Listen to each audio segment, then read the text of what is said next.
Greetings, everybody. Welcome to the Holocaust Center of Pittsburgh's annual Yom HaShoah commemoration. I am Lauren Apter-Barron's father, director of the Holocaust Center of Pittsburgh.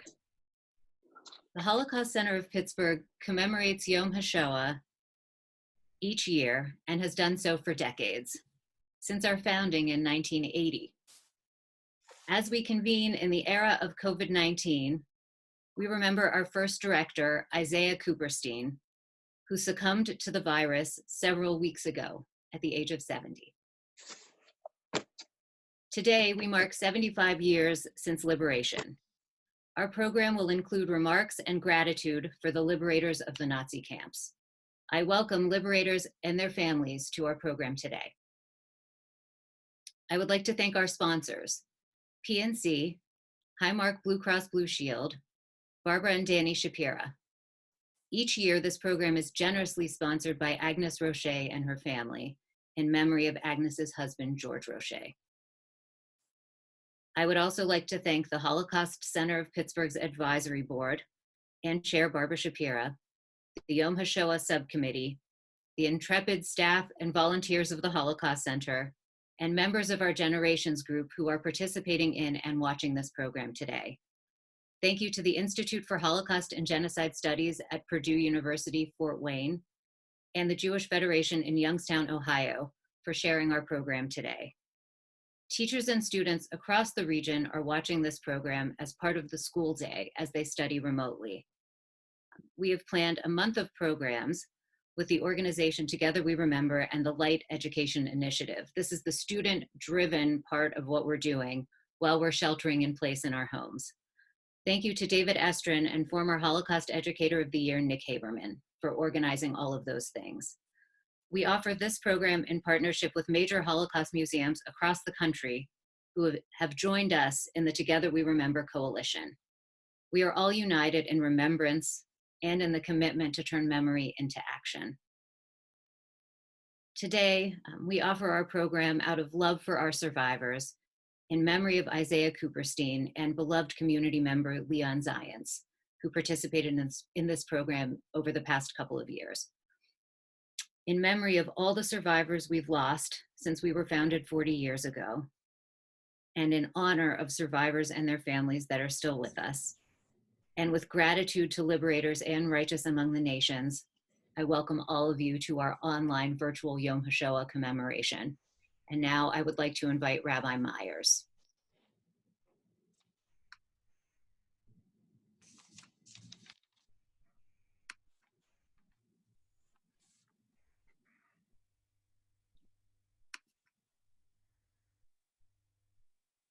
Ani ma'amin, ani ma'amin, ani ma'amin,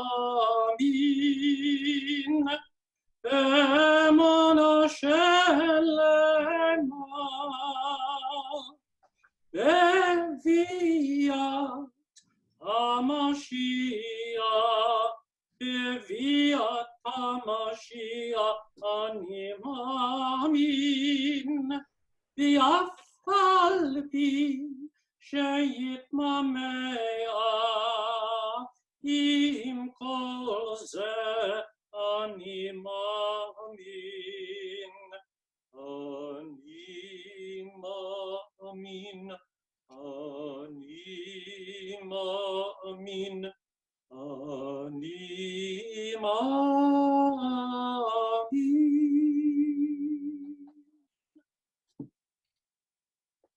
I continue now with the memorial prayer, the Kelmalei Rachamim. If you're able to rise, please do so. El Malei Rachamim, Shochen Mamramim, Hamitzei Minucha Nechona, Tachat Kanefei HaShinam, B'ma'alot Kedoshim Utaharim Gizarakia Masirim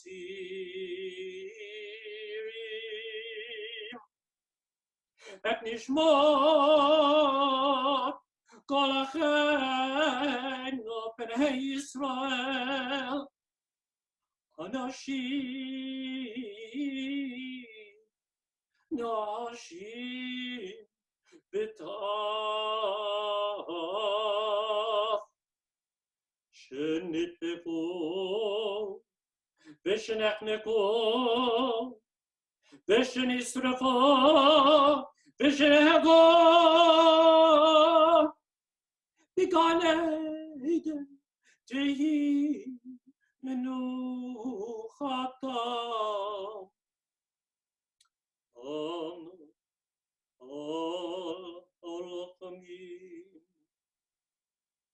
Hastirein is seker kenof ekvali olamim. Utzror bitzror achayim et nishmatehem. Adonai u'nakalakam v'yanuchu v'shalom al mishkavatehem. V'nomar Amen.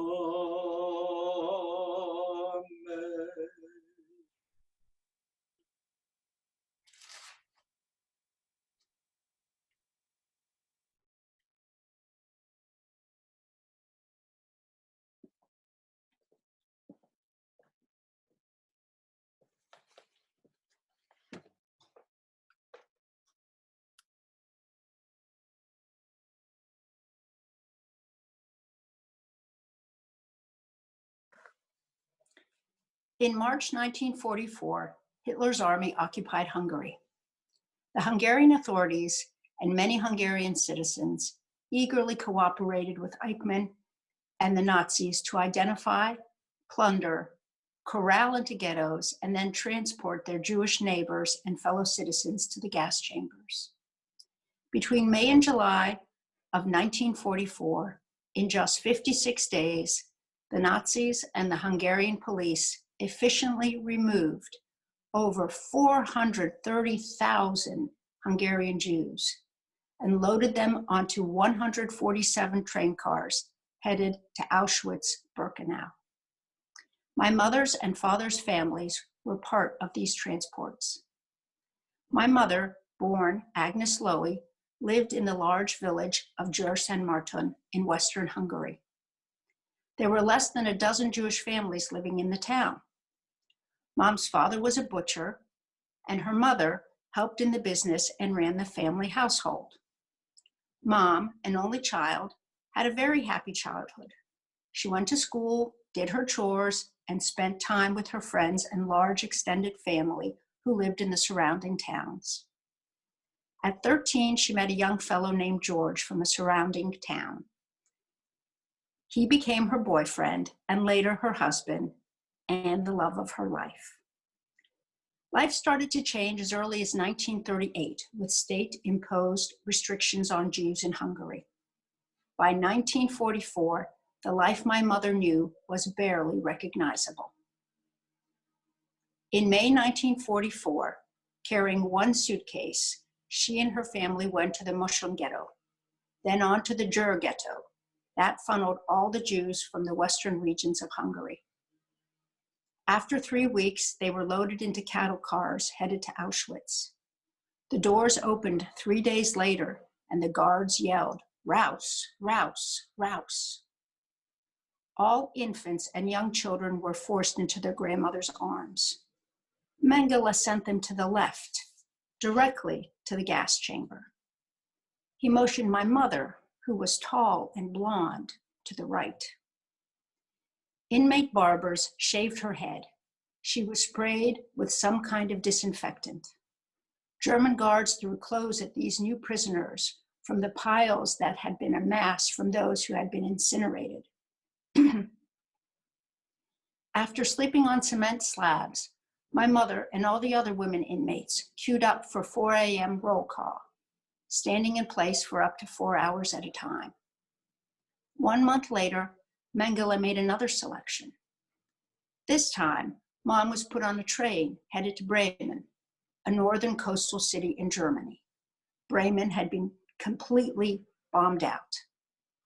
Mom worked on a crew, salvaging and hauling bricks, beams, and building material throughout the rest of the year and into the winter of 1945. Once a day, they were fed a bowl of unknown mush, thickened with sawdust and a piece of bread. On March the 7th, first by train and then forced to walk the remaining 40 miles, Mom walked into Bergen-Belsen to be exterminated. She was sick with typhus, covered with lice, and severely malnourished. She weighed perhaps 80 pounds. By early April, the camp was in chaos. Thousands of corpses were piled into mountains of dead bodies. Soon, the German soldiers fled, leaving only the Hungarian soldiers. There was no food. On April 15, 1945, the British tanks rolled into Bergen-Belsen with loudspeakers that blared, "You are free." My father had also been shipped to Bergen-Belsen in April of 45 to be exterminated. Miraculously, 2 days before the British Army arrived, my father found out that my mother was still in Bergen-Belsen and alive. After the liberation, Dad nursed Mom back to the living. It took 4 months. My parents reviewed all the survivor lists available through HIAS, but saw no living relatives. They returned to Hungary, hoping to find members who had survived. Both of their mothers had survived and were waiting for them when they returned in September. Both fathers had been exterminated, one in Dachau and the other in Mauthausen. My grandmothers were witness to their children's wedding in February 1946. Mom and Dad left Hungary for good just a few days later. After working for Ort and the Haganah for nearly 18 months, they moved to Paris. 13 years later, they moved to Pittsburgh for a business opportunity. My brother and I, born in Paris, were happily raised in Pittsburgh. My parents have 5 grandchildren and now 2 great-grandchildren. My mother is alive and well, and I light this candle as her representative, in memory of not only her relatives who died in the Shoah, but also for all the other millions who perished and have no one to remember them.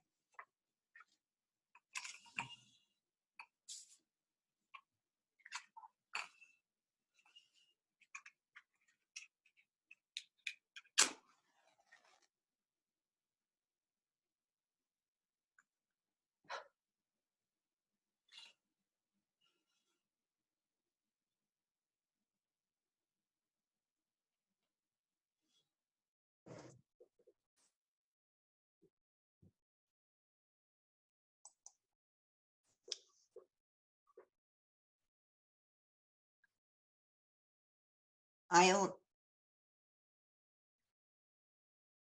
am Linda Hurwitz, and both my parents are were Holocaust survivors. My mother was born in Lodz, Poland, to a very big family, her father being one of 7, her mother one of 8. She had a wonderful childhood with loving grandparents and great-grandparents and many cousins, aunts, uncles, and a full life in Lodz, Poland, the second biggest population of Jews closest to the German border in Poland. Over 200,000 Jews live there. They were the first city to be ghettoized by the Nazis when they entered Poland in 1940, and she lived for 4.5 years in the Lodz ghetto.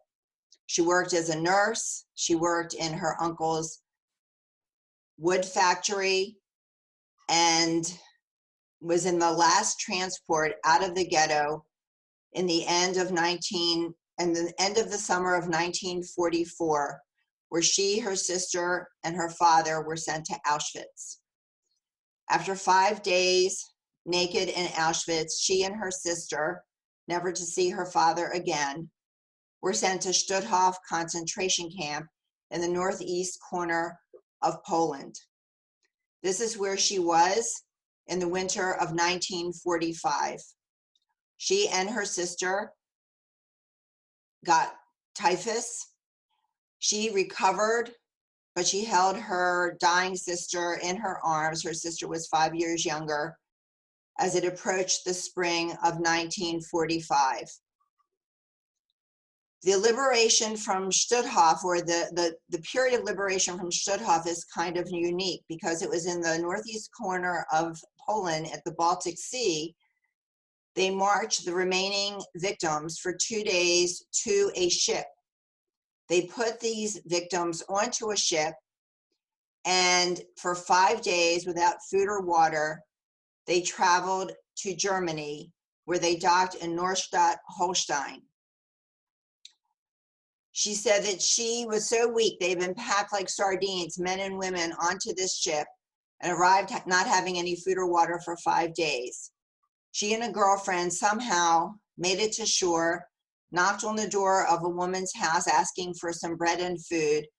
And she was told by this woman that the Red Cross were in town and that virtually the war was over. They had no communication to know exactly what was happening in the outside world. But the Nazis rounded up the victims, wanting to take them back to the ship to blow it up so there would be no eyewitnesses to the horrors that had occurred under their reign.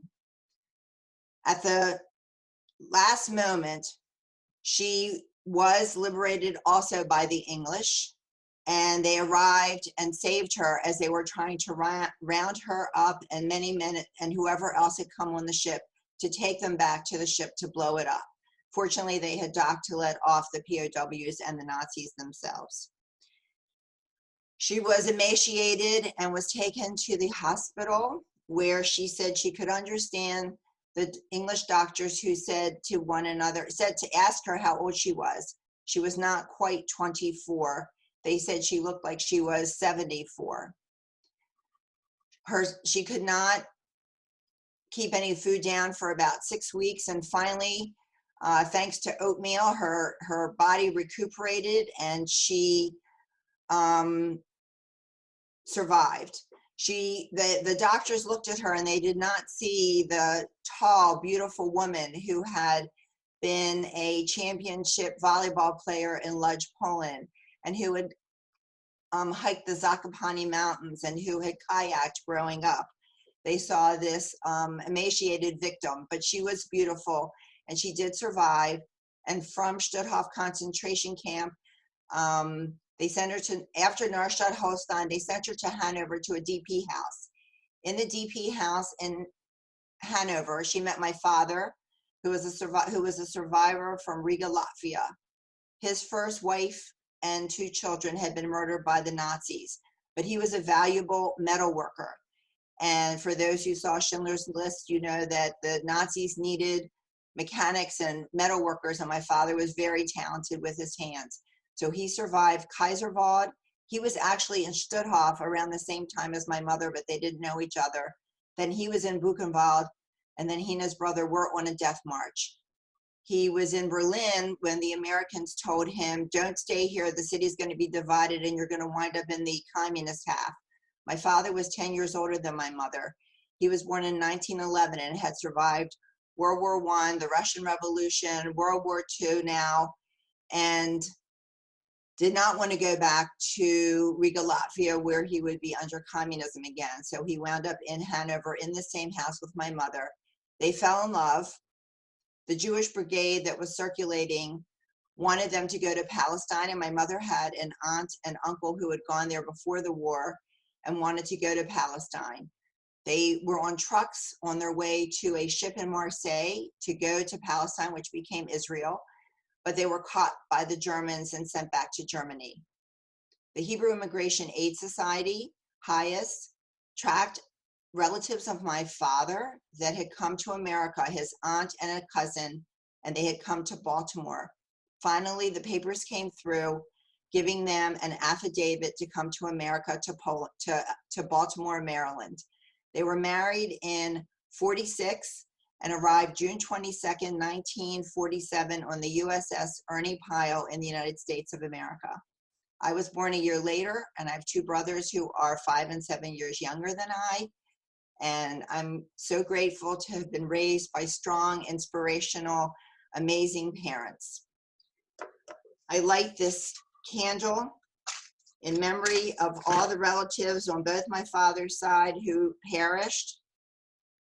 My mother only passed away November 30th, 2019, just a few months ago at the age of 98. My dad's been gone for 27 years, but all of the relatives that they had, they kept alive through stories to us, and I honor their memory and am grateful for the inspiration of all the survivors that I've known in my life. Thank you.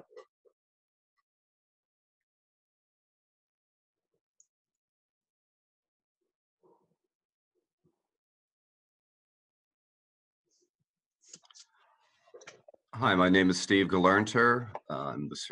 My parents were both survivors. My mom is still with us, living in Square Hill, and my dad enjoyed the last days of his life on the slopes in Colorado.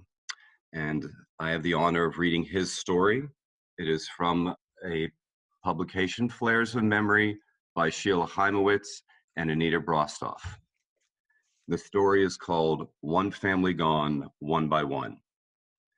Before we landed in Auschwitz, my family lived in Lodz, Poland.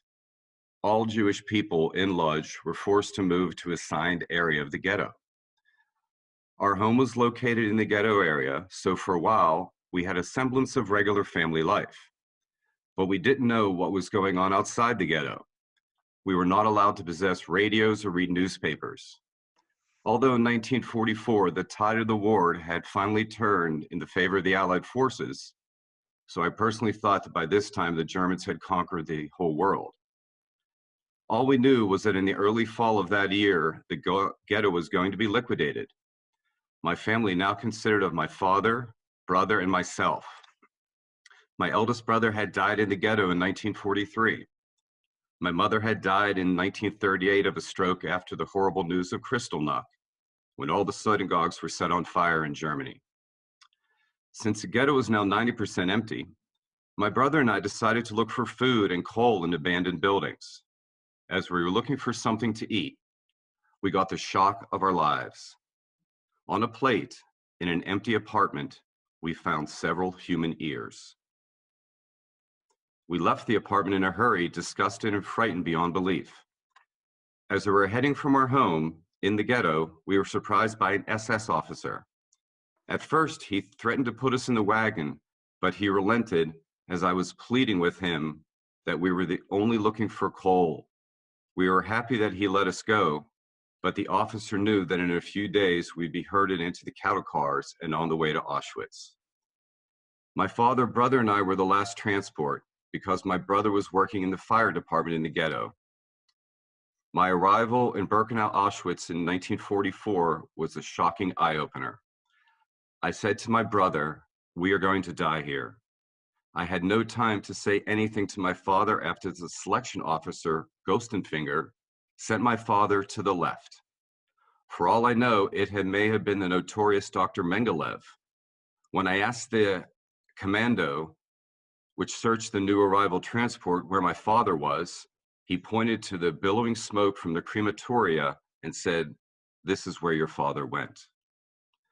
My brother died in Ebesen, a concentration camp in Austria, about 2 weeks before the liberation by the US forces. Had the liberation been done 1 or 2 weeks later, I may have not survived. To this day, I've been unable to find any photos of my relatives. The most painful and galling feeling is the fact that I don't even have a picture left of my mother, father, or brothers. Everything was thrown in the mud on that fateful day in Auschwitz in the fall of 1944. In remembrance of my father, the 6 million that perished, and the additional 6 million that perished through the atrocities of the Nazi Germany, I light the memorial candle.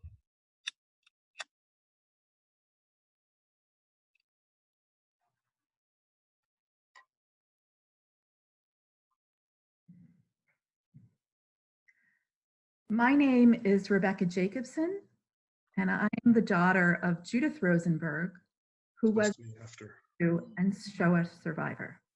And I will be reading One Day War, the Next Day Not by Irene Berkowitz. My mother often talked about plans after liberation. She talked about her sister Helen, who lived in the United States. My mother planned to go there and open a restaurant. We were sitting and talking one night at Stutthof concentration camp, my mother, sisters, and I. The temperature was near freezing. We were starving and thirsty. Icicles had formed on the inside of the roof. They were low enough for us to reach, so we broke them off and sucked on them to moisten our mouths. We were walking skeletons. I weighed about 65 pounds, so I asked my mother, "Do you think we can survive in this physical condition?" She replied, "Children, I remember World War I.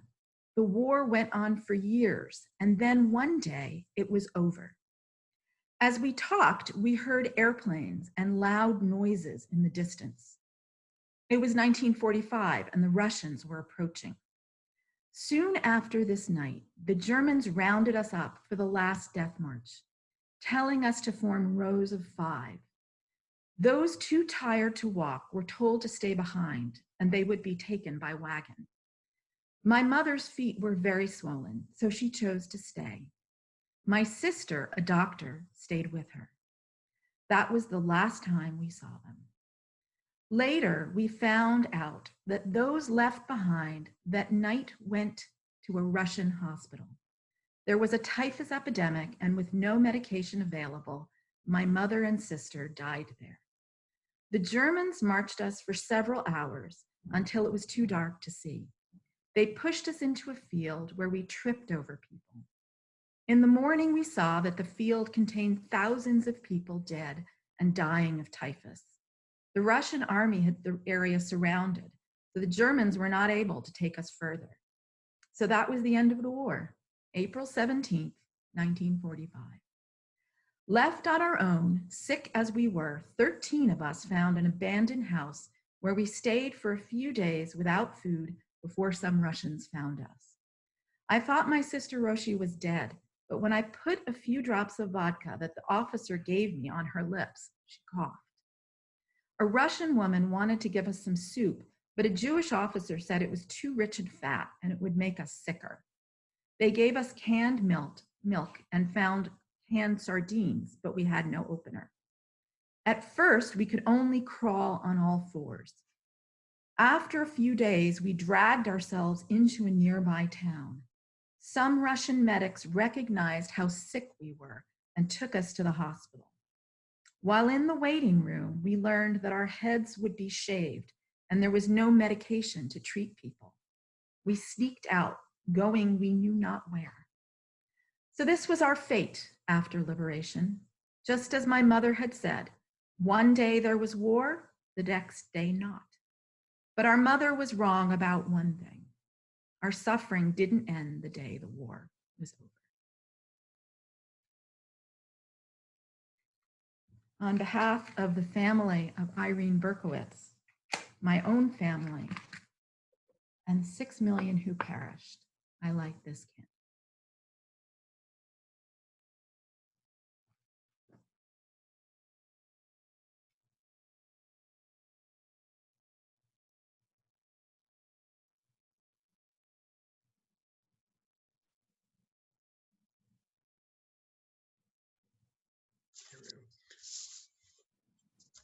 My name is Dave Suffren. I am the son of a survivor. My mother was from Germany and her family. I'm reading a passage from Crimes Against Humanity, 3 Months at Mauthausen by Eugene S. Cohen, Major, Quartermaster Corps, Judge Advocate Section, 3rd Army. The Germans were laying down their arms. The war was over, all but the formalities of surrender. A surprise order from 3rd Army headquarters greeted me on a beautiful spring morning, the 1st of May, 1945. The order directed me to proceed at once to Mauthausen concentration camp to investigate crimes against humanity. I was to be accompanied by 3 drivers and vehicles, 7 interpreters, and 2 photographers. We were to be attached to the 103rd Infantry Division stationed in Linz, Austria. We left within 24 hours. We were following the north shore of the Danube when we saw inmates from a concentration camp aimlessly walking along the highway.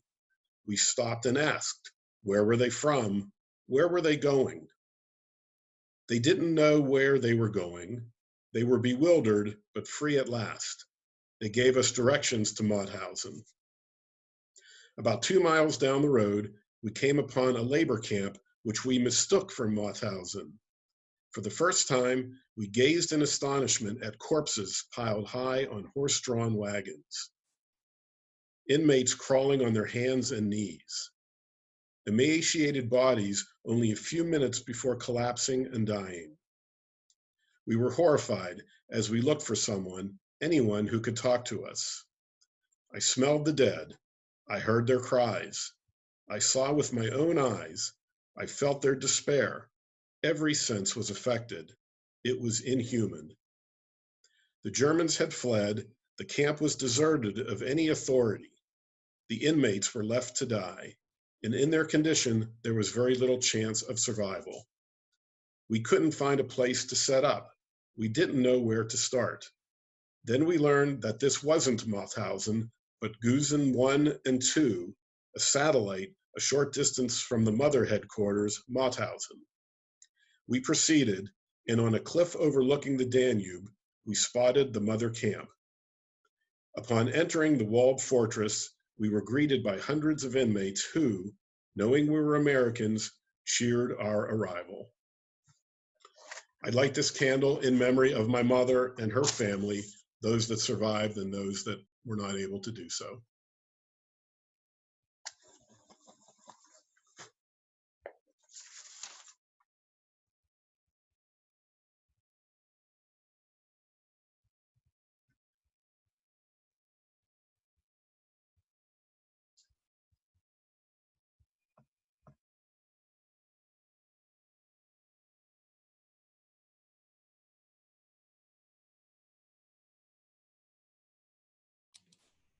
My name is Paul Guggenheimer. My father, Dr. James Guggenheimer, is a Holocaust survivor. He is a refugee from Belgrade, Yugoslavia, who came to the United States in 1939. He's now 84 years old and living here in Pittsburgh with my mother, Connie Guggenheimer. The passage I'm going to read is called Starving Children. It's by William N. McKinney, Sergeant, 978th Combat Service of Supply, First Army. 2 little Jewish orphans clung to me for 2 days. I was 6'2", 19 years old. They were Paul and George, aged 4 and 6. They clung to my legs, followed me everywhere. Our outfit was stopped for these 2 days just outside of Buchenwald at Weimar. The camp had just been liberated. I noticed them eating from our garbage bin. I went to them, and after much effort, they explained to me how the Germans had made them watch as they killed their parents. I gave them my mess kit, and they were so hungry, they both began eating from the one mess kit. After much explaining, I got them to let one eat while I went to get a second mess kit for the other. I wanted to adopt them and bring them to America at the end of the war, but I was informed by the authorities that this would be impossible. Paul and George would be placed in an orphanage with the rest of the displaced children. I've tried to locate the 2 boys, but have never heard another word about them. Still, I often wonder. I know they're in their 50s now. I wonder if they found good homes, had decent meals, warm clothing, and mainly, love.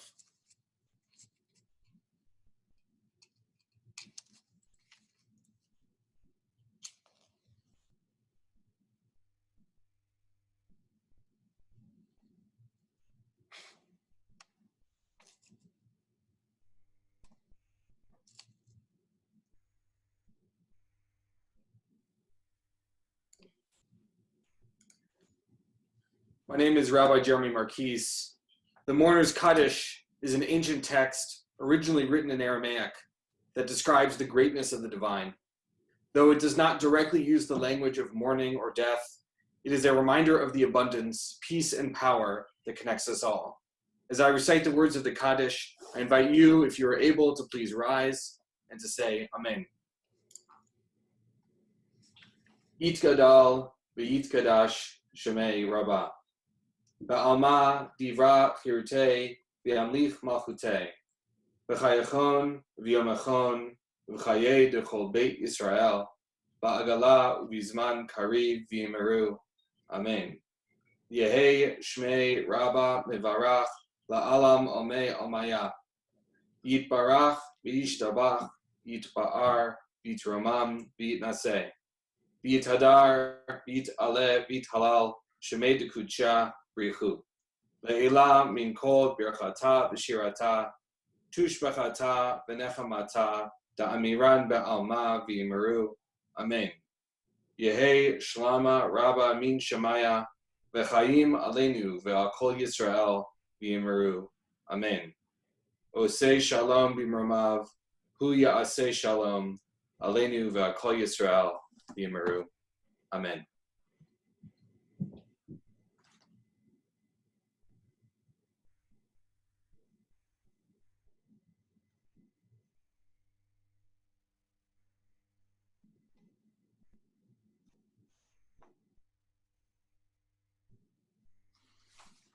My name is James Luco Jr., and I'm greatly honored and humbled to be here.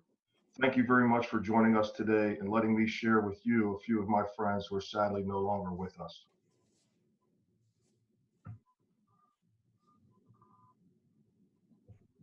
This is my uncle who was killed in action in 1944, and he is the reason for my interest and dedication to this subject. In my pursuit to learn as much as possible about him, I interviewed over 300 World War II veterans over the last 4 decades, and I would like to introduce to you 2 of these men.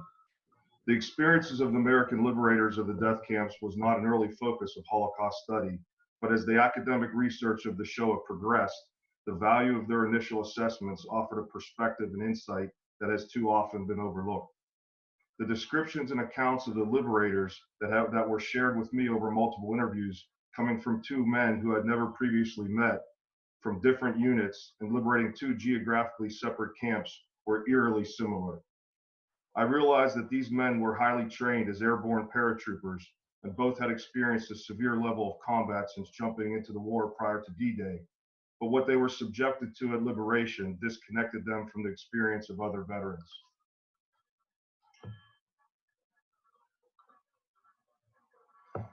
This is Staff Sergeant Paul Havolsky of Butler, Pennsylvania, who was a Pathfinder in the 82nd Airborne Division and a death camp liberator. Sergeant Havolsky saw heavy combat in Africa, Sicily, at Anzio, on D-Day, the Rhineland, and was seriously wounded at the Battle of the Bulge, but none of that prepared him for what he would experience at liberation. He described the entrance into the camp, and it was performed exactly how he was trained. Once he secured the perimeter, then he immediately began to search for enemy intelligence. He saw a building with the door slightly ajar, and he tried to enter it. He was physically pounding on the door with all his body weight. He could not budge it at all. He gradually discovered that there were corpses stacked higher than the door frame on the other side. When he finally realized what he was witnessing, it made it even more unbelievable and more unforgettable for him. On May 2nd, 1945, the 82nd Airborne Division overran Vublin, a subcamp of the Neuengamme concentration camp system. At its height, Vublin held over 5,000 inmates, many of whom were suffering from starvation and disease. The living conditions in the camp when the 82nd Airborne arrived were deplorable, and they found over 1,000 inmates dead in the camp already. The experience of the liberation for the survivors was one of shock. Primo Levi explained that not one Jew truly believed that he would still be alive the next day. The words liberation and freedom have completely different meanings to the survivors, ones that we will never be able to comprehend, and this was the same for the liberators. There was no celebration or good ending, but just a conclusion to the physical and mental struggle for survival. The Americans had no idea, no warning of what they were discovering. They had no preparation or training for this. What if they had? Would it have even mattered? These American soldiers were experienced to train and kill. They were trained to see their friends wounded and killed, but there was nothing to prepare them for this. Survivor Eva Goldberg explained that the Americans could not understand nor believe what they were looking upon her liberation. Ephraim Paremba felt that the Americans were frightened by what they found because none of it was describable. Captain Vinnie Vicari was the artillery officer of the 101st Airborne Division and had been through all the division combat action from D-Day through the conclusion of the war. His unit liberated the sub-camp Kafafring 7, and several of his fingers and toes still exhibit the frostbite damage as a permanent reminder from Bastogne. He told me that the total silence was disturbing to him, not a sound. He never saw people like that before. He couldn't comprehend how this could happen by human beings to human beings. But he described the huge mounds of sand that he saw, only later to discover that they were actually human ash, and the bodies were stacked like haystacks. But the worst for him was the smell. Captain Vicari had the opportunity to return to Bavaria and to the site of the camp in the 1990s after being invited there by local students. He described it to me, and he knew it was not possible, but he swore he could still smell it. These men were both in command roles on the day they discovered these camps, and they described the difficulty that they had attempting to maintain military order with their men. They were very startled to find some of the soldiers, who were some of the bravest men that they've ever seen, be rendered completely unable to be performed. Men dropped their rifles and became nurses. Others just went numb and lost all of their military readiness. Others broke away, looking for revenge and instant justice by any means necessary. This is one of my favorite pictures because this is the day that I introduced these two heroes to one another. They are true gentlemen, modest, downplaying their roles, but very proud of their service and their units. They had an instant bond with one another, and afterwards I would receive many late-night phone calls when Mr. Hurwitz was sick from Vinny asking me, how was Paul? They were America's elite warriors, the tip of the spear, the finest of their kind, and at the same time they were caring gentlemen and sincere patriots that expected nothing for their service. I was very fortunate to learn of their combat maneuvers and actions, how they lost men, both suffering serious wounds and inflicting a level of violence on the enemy that you and I can never imagine. However, there was one thing that brought them to tears, and that is when they were described the day of liberation. And beyond that, the only time they demonstrated visible and immediate anger is when they faced with subject of Holocaust denial. Neither of these men would tolerate the implication, and I could feel their pain and rage instantaneously upon any inference of a doubt of what they went through. They would be very proud of knowing what we are doing here today because it is so very important that we never forget. Never again. I light this candle in remembrance of all the Allied liberators and their families and all who have perished in defeating the Nazi Reich.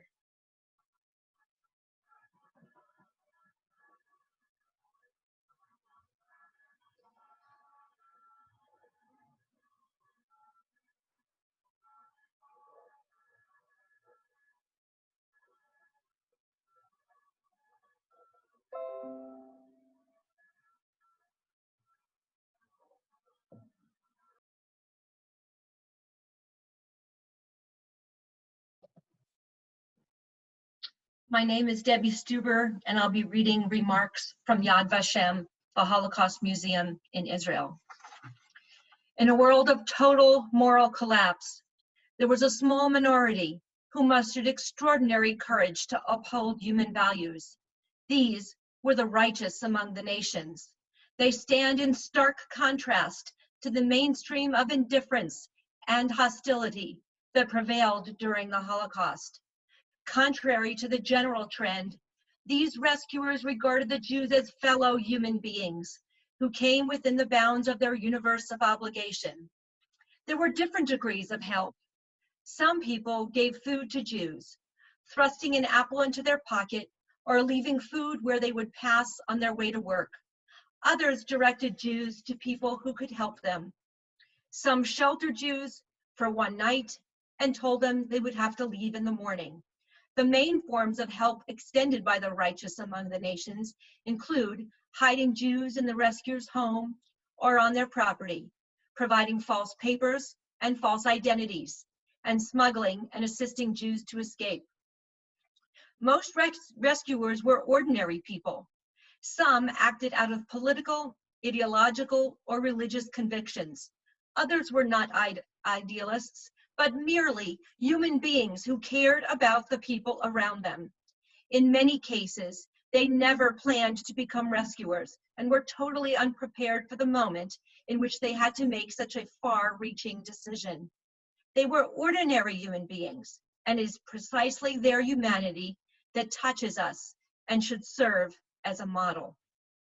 I light this candle in honor of my parents, Edith and Kurt Leuchter, who are Holocaust survivors and 91 and 92 years old and thankfully alive and well, and in memory of my 3 grandparents, an uncle, an extended family, and millions of others who were killed in the Holocaust. I honor Monsieur and Madame Paget and Mademoiselle Burel, who were righteous Gentiles and helped to hide my father in a boys' delinquent home in Jeux-les-Bois, France.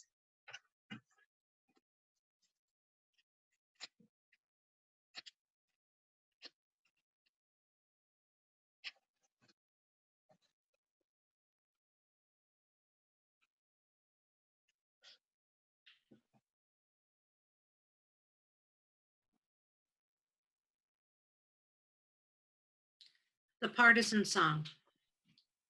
Sag niet keinmal als du gehst im letzten Weg, Gott Himmeln bleien verstellen bleie Tag. Kommen weg noch unser ausgebänkte Schau, es wird abheugt von unser Trott mir seinen da.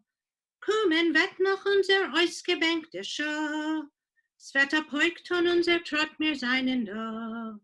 Von grünen Palmenland bis Land von weißen Schnee, wir kommen an mit unser Pein, mit unser Weh. Und wo gefallen ist das Sprotz von unser Blut, sprotzen wird dort unser Gwure, unser Mut. Und wo gefallen ist das Sprotz von unser Blut, sprotzen wird dort unser Gwure, unser Mut. Es wird die Morgensonne begilden uns dem Heind, und der Nächten wird verschwinden mit dem Feind. Nur euch versammeln wird die Sonne in der Kajor, wie a Parol soll gehen das Lied von dort zu dort. Nur euch versammeln wird die Sonne in der Kajor, wie a Parol soll gehen das Lied von dort zu dort. Das Lied geschrieben ist mit Blut und nicht mit Blei, es ist nicht kein Liedl von a Vogel läuft er frei. Das hat a Volk zwischen fallen dicke Wind, das Lied gesungen mit Naganes in der Hand. Das hat a Volk zwischen fallen dicke Wind, das Lied gesungen mit Naganes in der Hand. Da sag nicht keinmal, als du gehst am letzten Weg, Gott Himmeln bleien verstellen bleie Tag.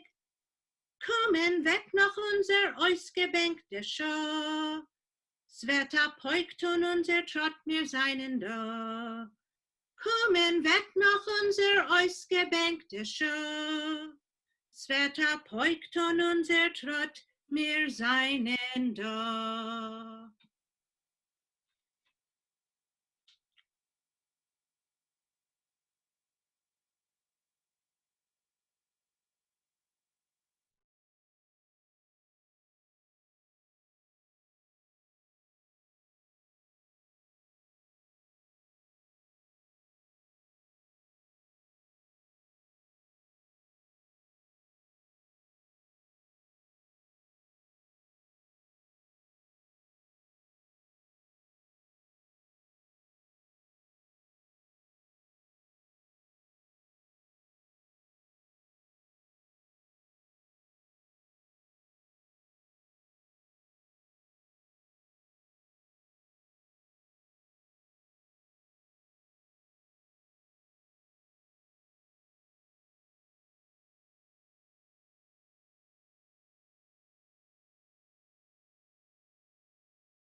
Thank you to everyone who participated in this program. And this concludes our commemoration.